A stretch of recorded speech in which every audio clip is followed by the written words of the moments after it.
To be happy is every living being's right in this world. Everything that we do, everything that we say, why we are doing them, we do that to be happy. Just ask from yourself, why am I doing what am I doing? You can answer to yourself. You'll find that the reason why I do everything in life to make myself happy.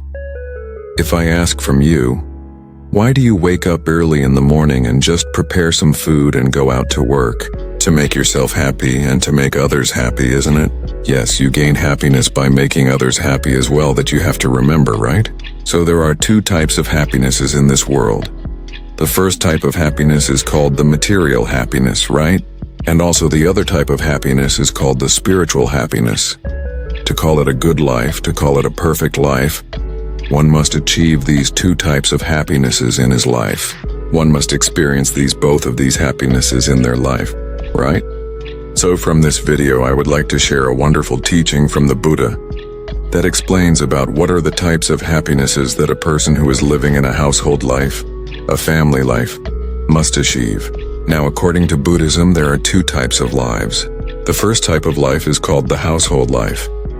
That means the people who are living in a family life, right? Maintaining a family, living in a house, engaging in material pleasures and all the stuff, right? A household life. That means you, right? And also there is this other type of life. It is called the monk's life, right? Which we can call them the homelessness life. That means we leave our houses. We will leave our families and become monks, right? So that we no longer own a house, we no longer own a family, we no longer maintain a family, right? So the ones who renunciate the household life, the onis who leave the household life, they seek a higher kind of happiness, right? That doesn't mean that they don't seek any kind of happiness. We as monks, why we become monks is to seek the spiritual happiness. Now, when you become a monk, it doesn't mean you totally deny seeking the material happiness, right? But for a monk, there must be a limit for seeking the material happiness, because as living beings, we can't totally deny seeking material pleasure. As living beings, we must consume some sort of material pleasures in this world, but that seeking that consumption of material pleasure must not disturb the peace and the spiritual happiness that a monk is seeking, right? So for monks, there are limitations for material happiness, okay? But it is less of the material happiness and more of the spiritual happiness. So in this teaching of the Buddha focuses on household life. A household, a person who is living a family life to call that life a perfect life, a good life. The Buddha says that there are four types of happinesses that a householder must achieve in their life, right? The first type of happiness the Buddha called Itsuka. What is it?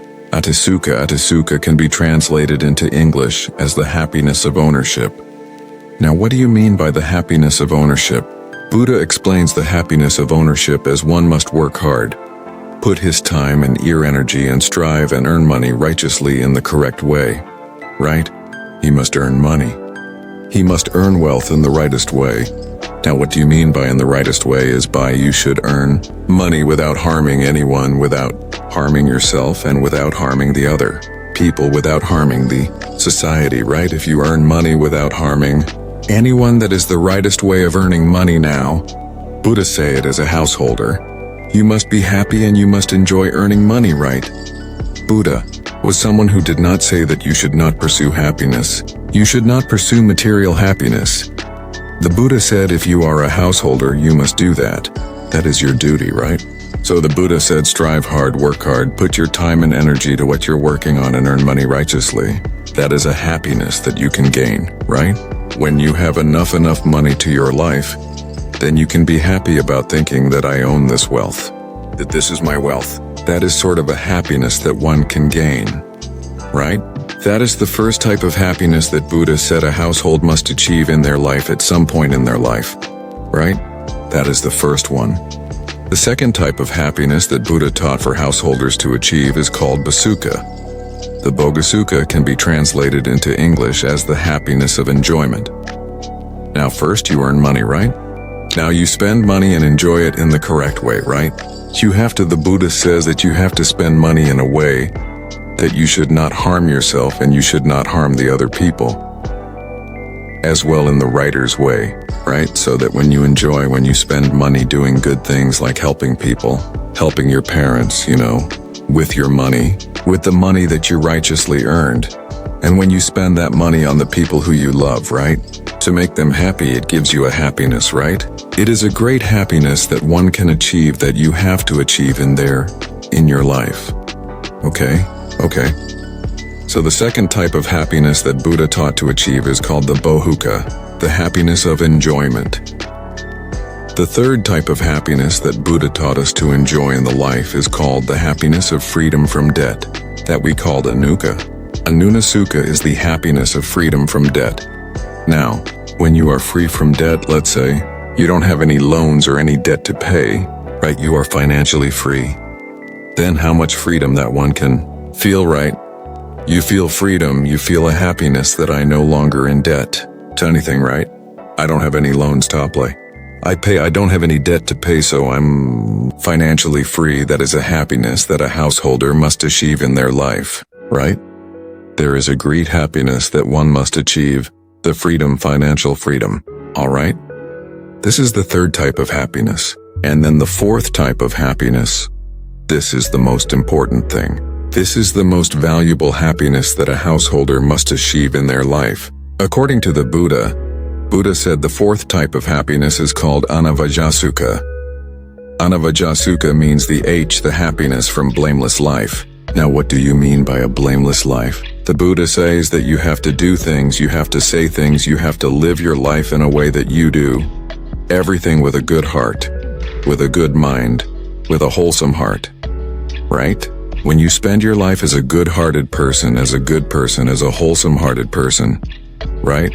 It gives you a bigger happiness, bigger enjoyment thinking about who you are. That is the most important thing, because all the other material happinesses, right? All the other three material happinesses, it can give you happiness, right? I don't say that it cannot give you happiness. But if you did not have this happiness, if your heart is complaining who you are, what you do, right? If your heart is regretting about who you are, then the other things doesn't matter, right? What matters the most is how you live in this life, right? At the end of our life, the most important thing that we can be happy about is how we live this life. How much love we gave to other people, right? How much we helped other people. How righteously and how correctly we lived our life. So the Buddha said you must achieve this happiness as well, right? So these are the four happinesses that a household, one who is living in a family life, spending a family life, must achieve. So I hope this video and this teaching from the Buddha gave you a little light to your life. So I wish you all, may all of you be able to achieve all of these